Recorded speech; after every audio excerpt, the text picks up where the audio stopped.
আসসালামু আলাইকুম ভিউয়ার, সকলে কেমন আছেন? আশা করি ভালো আছেন। আবারও একটি নতুন নতুন ভিডিও নিয়ে হাজির হলাম আপনাদের মাঝে। আমার চ্যানেলে যারা নতুন রয়েছেন অবশ্যই চ্যানেলটিকে সাবস্ক্রাইব করে দিবেন। আপনারা যারা টেন্ডার রাউটার ব্যবহার করেন এবং কি আপনারা এখানে স্পিড কন্ট্রোল করতে পারছেন না, আজকে এই ভিডিওটি শুধু তাদের জন্য যারা শুধু টেন্ডার রাউটার ব্যবহার করেন। আমি আপনাদেরকে দেখিয়ে দিব কিভাবে আপনার রাউটারটি নিজেই মোবাইল দিয়ে অ্যাক্সেস করতে পারবেন এবং কয়জন ব্যক্তি আপনার রাউটারটি ব্যবহার করছে এবং আপনারা কিভাবে অন্যর স্পিড কমিয়ে দিয়ে নিজে স্পিড বাড়িয়ে নেবেন সেই বিষয়টি নিয়ে আজকে আপনাদেরকে আমি দেখিয়ে দিব। প্রথম থেকে শেষ পর্যন্ত ভিডিওটি কন্টিনিউ করতে থাকুন। তা প্রথমত আপনারা কি করবেন, একটি ব্রাউজারে চলে যাবেন। তারপর আপনারা এখানে কি করবেন, আপনাদের যে আইপি অ্যাড্রেসটি রয়েছে 192.168.0.1, এটা কিন্তু টেন্ডার লগইন অ্যাড্রেস। তো আপনারা এখানে অ্যাড্রেসটি দিয়ে দিবেন, আমি যেটা স্ক্রিনে দিয়েছি। তারপর আপনার লগইনের উপর ক্লিক করে দিবেন। তারপর আপনারা এখানে যে আপনার রাউটারের লগইন পাসওয়ার্ড দিয়েছেন সেই লগইন পাসওয়ার্ডটি কিন্তু আপনারা দিয়ে দিবেন।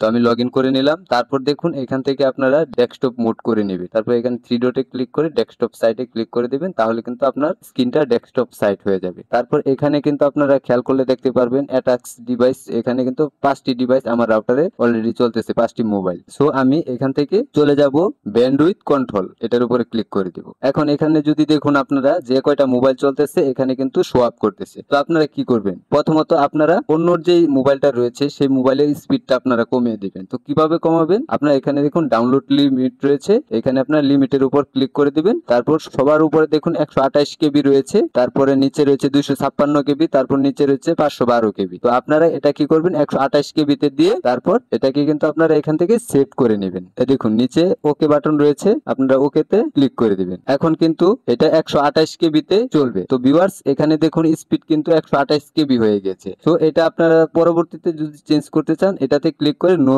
লিমিটের উপর ক্লিক করে আবার আপনারা এটা ওকেতে ক্লিক করে সেভ করে দিবেন। সো ভিউয়ার্স এভাবে কিন্তু আপনি এখান থেকে অন্যর স্পিড কমিয়ে দিয়ে কিন্তু আপনার নিজের স্পিডটা বাড়িয়ে নিতে পারবেন। আর যদি এই ডিভাইসটি আপনারা এখান থেকে সরাসরি ভাবে কন্ট্রোল করতে চান, যে আপনার অজানা একটি ডিভাইস সেখানে ব্যবহার করতেছে, মানে আপনি চিনেন না, এখানে কিন্তু আপনার লিস্টিং দেখতে পারবেন, আপনার আন্ডারে কতগুলো মোবাইল ব্যবহার হচ্ছে আপনার রাউটার দিয়ে, সেটা কিন্তু এই সাইটে লিস্টিং এ দেখতে পারবেন। তারপর আপনারা কি করবেন, এখানে দেখুন আমি একটি ডিভাইস যদি এখান থেকে অফ করে দিই, তো এই ডিভাইসটা আমি চিনি না, তো এটা অফ করে দেওয়া আপনারা এটা অন করে দিবেন। কোথায় ঢুকছে, আমি প্যারেন্টাল কন্ট্রোলে এসে কিন্তু আপনারা ডিভাইসটি অফ করে দিতে পারবেন খুব ইজিলি। এখন যদি আমি ওকেতে ক্লিক করে দিই, দেখুন সেভ সাকসেসফুল কিন্তু হয়েছে। সো এই ডিভাইসটা কিন্তু এখন থেকে আমার আর এখন চলবে না। তার মানে কিন্তু আপনারা এভাবে খুব সহজেই অন্যর স্পিড কমিয়ে দিয়ে কিন্তু নিজে স্পিড বাড়িয়ে নিতে পারবেন। তো আজকে ভিডিওটি এই পর্যন্তই। ভিডিওটি যদি ভালো লেগে থাকে অবশ্যই চ্যানেলটিকে সাবস্ক্রাইব করে দিবেন আর নোটিফিকেশন বেল বাটনটি অন করে দিবেন। ধন্যবাদ।